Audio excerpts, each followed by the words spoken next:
row number 3 for this final encounter, race number 4 of 4 for the Austin Jacobs SF Parks Limited Thunderbird 500s. So it looks as though everybody is there on the grid waiting for that green flag. There it is, right on cue. So it will be clutches in, and see Luke McRae just making sure that visor is locked shut. Green flag at the back. Red lights are on now. Red lights are still on. Out they go. And who will get the best launch of fresh air underneath that front wheel? A little bit crossed up there for number 16, Luke McRae. Gets it all under wraps though, but it is Adrian Kershaw who will take the running as they go round Old Hall Corner for the first time. Luke McRae looking to go side by side. That's Finn Short from 7th on the grid. He's up to 3rd already. He's found his way through on Sean O'Hara, who's in 4th. But Luke McRae and Adrian Kershaw, the two guys out in front, Keith. Yeah, Luke McRae definitely likes getting a bit of fresh air under that front wheel. He goes a big clutch drop. I think that is Kershaw who's leading McRae at the moment. I think that might still be Chalk in 3rd. About time the Scotsman found his mojo there. We know he's capable of going very quick indeed. Everybody safely through Denton's and then Cascades. They disappear off out of my sight. So I'll pick them up when they come back over the top in just a minute. Bradley. So who's the man on the charge at the moment? McRae's got to be the hard one to beat so far for his performance earlier. He's had a very good lap time too, didn't he? Yeah, he did. Fastest lap of the weekend in racing conditions of a 1 minute 59.052, and I think from memory he won all 4 races at Brands Hatch as well. He did indeed, yeah. He certainly has the momentum behind him at the moment. Race winner from earlier on today. A lot of momentum coming down the hill, side by side action. Oh, a little bit of a twitch there, and unfortunately going straight on that is going to be Finn Chalk. We've seen him do that on his 900 as well. He regains onto the track. He stays well out of the way, but comes up the hill in 3rd place. But he's got a good drive, so I think he's going around the outside. I think it might be Kershaw. I'll have to be corrected on that one. It might be McRae leading though, I think. So I think Chalk basically went for a desperate last dash manoeuvre, twitched a little bit. Obviously these little suckers don't have fancy things like ABS and things like that. They do tend to lock their front wheels and go violently out of control very quickly. I'll get you to confirm them when they come across the line though there, Bradley. Yeah, I'll certainly keep my eye on them as they come back into our sight here, and that is certainly Luke McRae who is leading the way out of Deers Leap underneath the bridge. Adrian Kershaw is there in 2nd position. Pitboard goes out then for Finn Chalk, in fact, who's up into 2nd. So Finn Chalk is in 2nd. That's a change for 3rd. Across the line, it was Adrian Kershaw ahead of Joe Holdsworth, but this time around it's Joe Holdsworth who finds himself up in that 3rd place position now. Further down the order, there's Sean O'Hara rounding out the top 5. Phil Jansen, first of the rookies ahead of Pete Woodall. Max McRae on bike number 62. He's in 8th place at the moment, but first of the C3 riders. Mark Osborne, good to see Mark out there on the track after the DNF earlier on today. Top 10 rounded out by Matt Sylvester. Well, Holdsworth, we think, ran into some sort of tyre trouble in the earlier race today. We haven't had confirmation of that because unfortunately we don't have a whole army of little paddock spies who can run around the place and get us all these little snippets of information, unfortunately. But I do suspect he had some sort of issues because he was very, very quick yesterday. Sean O'Hara, we saw him on the podium yesterday, and he's come across the line in 5th place there. Phil Jansen made up 4 places from the start and runs with O'Hara, which is what he did yesterday on his way the way for O'Hara to get onto the podium. And of course it was another win in the rookies for Jansen, definitely looking favourite in the rookies. McRae Max leads the heavyweight class as well, so it's a good day for work for family McRae. However, Luke has got some pressure coming onto him from behind as Finn Chalk chases him hard up the hill, and there's not too much of a gap between any of these riders. Just watching them through the Hizzy chicane here onto Knickerbrook, watching everybody safely through here. We have seen a couple of incidents here, of course. Interesting variety of lines coming through Hizzies as well. Some people working it very hard, trying desperately to get the bike back ready for the drive up the hill. You think it'd be important to get the second part of the corner right, because obviously as you're getting the power on, the quicker you get out of this corner, the faster you'll be as you make your way up to through. Is everybody safely past me, Bradley? And by now I imagine the leaders are probably back with you, aren't they, mate? Certainly are. Here we go across the line at the end of lap number 2. It's Luke McRae who leads, number 16. Luke McRae. Finn Shaw closes up on the brakes but isn't close enough to challenge. Holdsworth is there in 3rd. Kershaw and O'Hara in 4th and 5th. Max McRae at the inside of Pete Woodall for 6th position. That drops Pete Woodall down to 7th with Phil Jansen still there in 8th place. That's number 59, Calvin Grimes, up the inside of Colt Dwyer, so that will be a change of position for 13th place overall. as the rest of the riders make their way past. Just looking there, the fastest man on the track at that particular time round was Holdsworth in third place there, so he's working the slipstream very nicely indeed, and he's only half a second away from the lead as well. So that's very close stuff. The top three covered by half a second. A little bit of a gap back. Then we've got Kershaw, a bit back to O'Hara then. And also Woodall and Max McRae having a good little scrap as well. A little bit further back, Sylvester and Osborne also very close across the line there, with Horner, Carter and Dwyer having a three-way battle, with Grimes tagged on the back by just a fraction of a second. So lots of battles throughout the field. Fastest man on the track then, Holdsworth. He's looking to get some revenge on what happened to him earlier today as they crest the hill over the top once again. He's tucked in tight trying to pick up a slipstream. Know how strong Max is in there. No, he's actually found a way. That's Chalk. That's Finn Chalk. I can see those very distinctive wheels blurring away.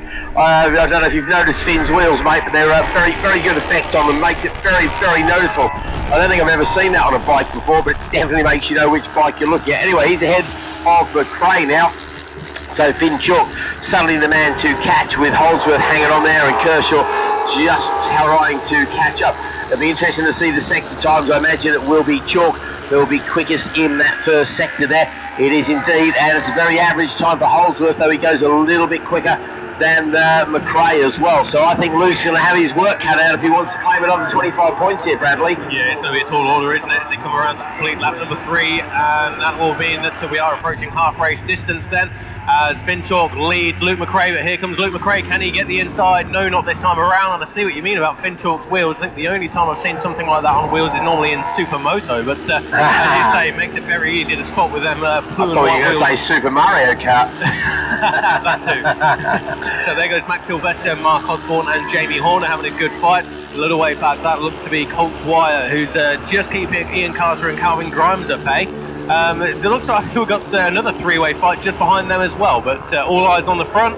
The gap was 0.121 of a second between Finn Chalk, Luke McRae. Up next by just 0.4 of a second behind, that is Joe Holdsworth. He has a 2.8 second advantage over Adrian Kershaw. First of the rookies, Phil Janssen in 8th position overall. Next up is Adams in 19th position overall. Third at the moment, 716, and that is Stephen Davies. Leading trio then, well away. These three really going at it, hammer and tongs. We haven't seen Chalk on the podium all weekend, but I do know the Scotsman is very capable of being right there, and he's obviously travelled a long way to compete in this race. Here we come then, on brakes into Hizzies once again. This time it's McRae who's taken over the front running from Chalk, with Holdsworth ready to pick up any pieces that fall his way. A little bit back is Kershaw. He's a Billy No Mates at the moment, but it's a safe 4th place overall. We are talking overall, we're not worrying about the classes at this stage. Number 7 of O'Hara also having quite a lonely race as well. Then it's Big McRae who's up next, and that's Pete Woodall right behind him as well.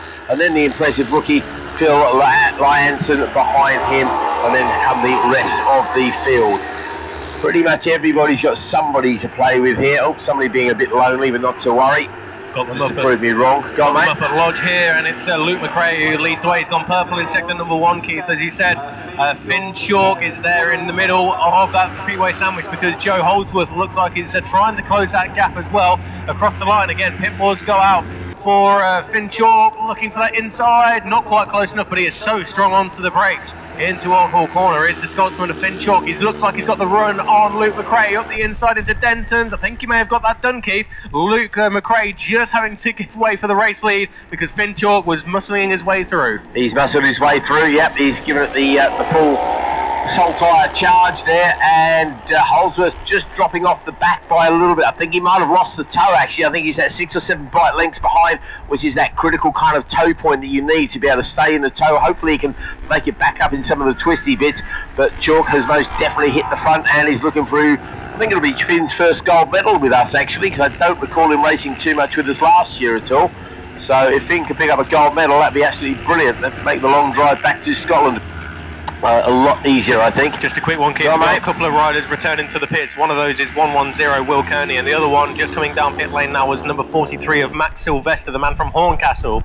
Okay. Well, unlucky. It's not very good to go home early. Yeah, the man from Fife now leads McRae and Holdsworth. Holdsworth is I don't know if he's playing a waiting game. I don't think you can afford to play a waiting game in this sort of class, really. I think you've just got to try and punch your way to the front and break the rest of them. O'Hara having a lonely race, that very confident 5th place overall for him, of course, and I think he's pretty doing well in class. O'Hara, yes, 2nd in the middleweight class. McRae is the other middleweight man, but Chalk also counts as a lightweight as well.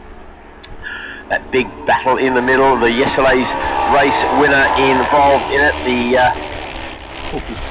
Who was yesterday's race winner, the first ever race winner? Sorry, that was Mark Osborne. Osborne, there we go. Sorry, just lost his number there briefly. And yeah, he's involved in a bit of a scrap there. I'm surprised to see him going quite. So I guess it was the tricky conditions yesterday that played into his hands, of course. It was that lottery with the tyres and the weather and everything, wasn't it, yesterday? Got the leaders coming past me now there, and Finn Chalk has got the race lead, but Luke McRae is being wheeled on by Abby down here on the pit wall. So Luke McRae 0.091 of a second behind Finn Chalk. Finn Chalk fastest lap of the race, 1 minute 57.635. Joe Holdsworth, he went purple in sector number 1 and says his personal best lap of the race of a 57.692. So the gap covering the top 3 is 0.571, Keith. Half a second covering 3 bikes. Yep, that's certainly the way it looks on the track here. But let's see who's going to get the advantage here by the end of the race. You've only got to be leading this race at one small point, as we all know. Chalk, though, is definitely looking the quicker of the bunch there. He has set the fastest lap of the race on that last lap, the 57.635. Is that the quickest lap we've seen so far this weekend, mate? Let me have a look. Yeah. Yes, it is. I thought it was. There we go. That confirms it. Still a perfect lap to be found out there as well, though, because I think if we add the best laps, the best sector times together, I think there's a 56 out there somewhere, but they're all too busy tripping over each other as McRae now takes the lead once again from Chalk, and Holdsworth only that 2-3 bike lengths back as well, certainly unable to gain a position if somebody makes the slightest mistake there. Kershaw now too far back to prove anything of a challenge in this race, as indeed is O'Hara. McRae and Woodlow still maintaining their good little battle as they come past me. The wily old MZ veteran and former double champion, at least double champion. He knows what he's doing. Then behind him we've got Ianson on his own, and then comes that great little battle that is between Horner, Osborne, Carter, Dwyer and Grimes, all in the mix there, all arguing over some minor places. They've got class points to worry about as well. Here we go, Keith. This is the start of the last lap. This is lap number 7 of 7. Finn Chalk goes up the inside of Luke McRae as they went in towards Old Hall Corner. Next up is Adrian Kershaw. So it looks like Holdsworth did go through sector number 1, but Keith, I haven't had Joe Holdsworth come past me here. Sean O'Hara is across the line now. That puts him into 4th place. There is Max McRae, Pete Woodall then, so not on the racing line. Have to have a look further into that one. Phil Ianson across the line, but no sign of Joe Holdsworth.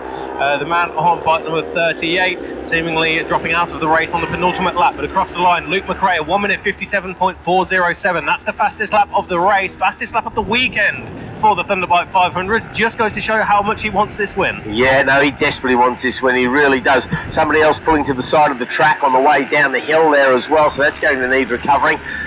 Yes, it's going to need recovering. One of our novice riders, I'm afraid, so somebody won't be tripping the timing beam anymore.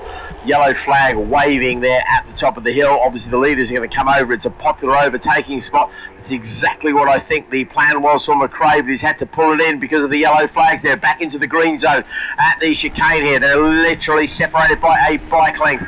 Chalk elbows out, trying to find a way around. The big elbows of McRae behind him, gets good drive going up the hill. He's put himself in a perfect position to maybe look at a pass at Drews. I wish I could see what's going to happen up there. Is McRae going to find a way through? Is he going to save his powder till he gets to Lodge? We'll have to wait and see. It's good news for Kershaw, of course, because that moves him up a place, and O'Hara will also move up a place too. In fact, O'Hara still 2nd in class. Spanner in the works there, could be the yellow flags up at Druids, and it looks like Finn Chalk there was leading the way, but Luke McRae at the inside at Lodge. That could well be the race-winning move. Down Dearsley, then they'll be coming back into our side, and it's side-by-side action there between Luke McRae and Finn Chalk. It will go all the way down to the line. As they cross the line, it's Luke McRae by 0.083. Oh, unlucky Finn. Would have been so nice to take that gold medal back to Fife with you, and maybe if the race had got another couple of laps there might have been a change there, but unfortunately it's now a 7-lap race, so He is relegated in that place. Kershaw does indeed finish in third. Good effort from him. O'Hara makes it up to fourth. Second in class for him too. Max McRae fifth and first in class in the heavyweight, guys. He beats Pete Woodall home. First for the rookies home is going to be Philip Anson. When we've got, I'm going to wait for them to come across the line actually, because that's been a very close battle for the minor placings. It is indeed. Yep, it's Osborne, Horner, Carter, Dwyer. Anson gets dropped. What's happened now? What's happened to Philip Anson? He looks like dropping down the order there. He is, isn't he? Can't see anything around the circuit on the cameras there, Keith. Hold on. To your right hand side on the inside of the circuit. To my right hand side. Now that guy, what if that's Philip coming down the hill? It did look like a rookie rider, to be fair. I can't pick up a number. Let me see if the old binoculars can reach that far. They've been doing a good job for me today so far. So let's have a quick look if I can get info. No, it's just that.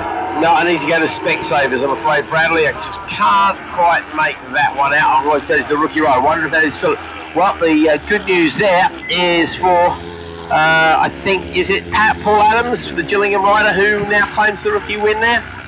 Let me have a look there for you. Yeah, I think, isn't absolutely it? right. Yeah, 155. Cool. Paul Adams. He is the race winner in the rookies. So good stuff there for Paul Adams. Well, he'll be a happy pounder. He gets to take home a gold medal, I think. I get all very confused with the classes in the 500s because there are effectively 4 classes plus the overall.